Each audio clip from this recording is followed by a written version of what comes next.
Today we take up one of the most fraught moral and political questions of our time, the question of immigration. Few issues generate more heated debate, but we rarely discuss the big philosophical questions underlying this debate. Should national borders matter? And if so, why? To discuss this question, we've gathered a group of people from around the world, not philosophers, but thoughtful citizens from a great many places, and we're engaged together in an experiment. Participants from over 30 countries are beamed up on these screens and will join in our discussion. In Athens, Christine, what do you think? I think that the national identity is very, very important for countries that have common nation, because common nation is a constituted community of people with common traditions, common customs, common ethnicity. So by allowing everybody to enter our borders, yes, I do believe that this will destroy the special national characteristics. So Christine has cited national identity, shared culture, shared ethnicity as what makes countries distinctive, what holds them together. And that's a reason to defend borders and to enforce borders. Now, Simon, earlier on, Simon in the UK, you argued against the moral significance of national borders. Let's see if we can put Simon and Christine together on the screen. Speak directly to Christine and in Athens and see if you can persuade her. Well, I'd say, Christine, that in Britain here we're often cited by politicians about British values. But any kind of national identity, if it doesn't contain compassion for all and openness to all, the identity, the brand, has no credibility whatsoever. The very idea of a national identity is oxymoronic. It needs to include all, otherwise it's simply not credible in the globalized world in which we live. You think there is no such thing as a national identity?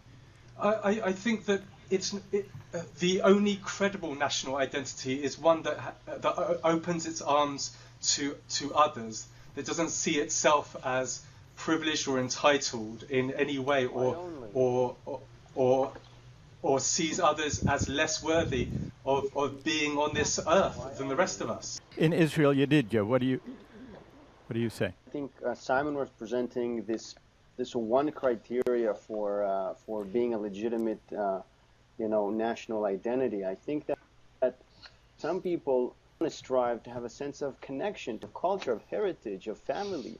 So to come and say that it's only legitimate to have a national identity which is all-inclusive and encompasses all citizens of the world, I think it's ignoring the very fundamental fact as a human being that we do connect to things that are similar to us, on an emotional level at least.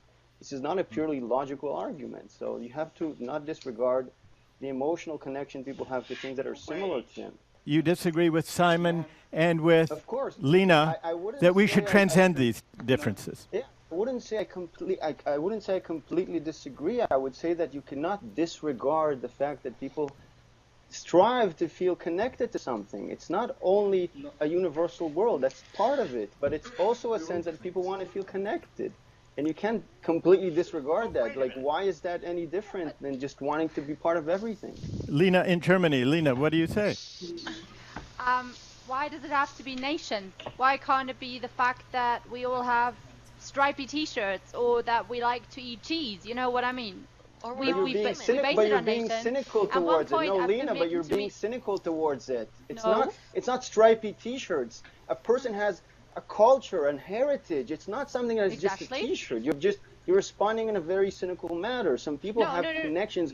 We have attachments to things that are like us, not for just, no sensible reason. Go ahead, Lena. So first of all, I've got 4 grandparents from 4 countries. So which of these countries am I supposed to identify myself with? I don't know. That's what I mean by stripy t-shirts. For me, it's not about a country. It's about the fact that I feel strongly about, let's say, feminism. So yeah, I'm connected with feminists across the world. I feel strongly about children, so I like people who like children. It doesn't have to be people who also happen to have a German passport.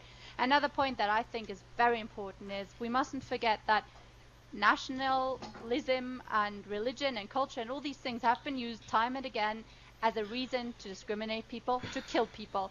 Germany, not so long ago, said, you know what, you group of religious people, no longer part of our country, you're not citizens anymore, as a reason to think we were then allowed to do whatever with them.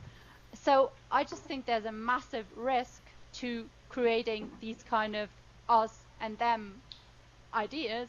And I don't care if it's stripy t-shirts or religion or a race or whatever. I just think we don't... Wait. Go Lena, ahead, I just Yedida, think that finish we your don't- thought. Lena, I just think that essentially we don't really disagree. I think that it's a legitimate idea to want to be a citizen of the world. But it's also a legitimate idea to want to be a citizen of my city, of my hometown. And to find that balance between nationalism on a global scale and nationalism on an urban scale, for instance, is not a disagreement. But you have to be able to accept both ideas. Rousseau thought that we can't be affected by calamities half a world away. But what happens when we can witness those calamities almost from the moment they happen? What happens when we can discuss and debate the appropriate response to those calamities with people from around the world in a conversation like this?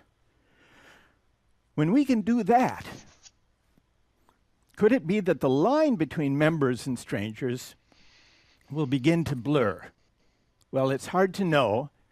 This technology and the discussions it makes possible are really just at their infancy. But I think it is fair to say that this discussion offers us a glimpse of what reasoned global public discourse might be.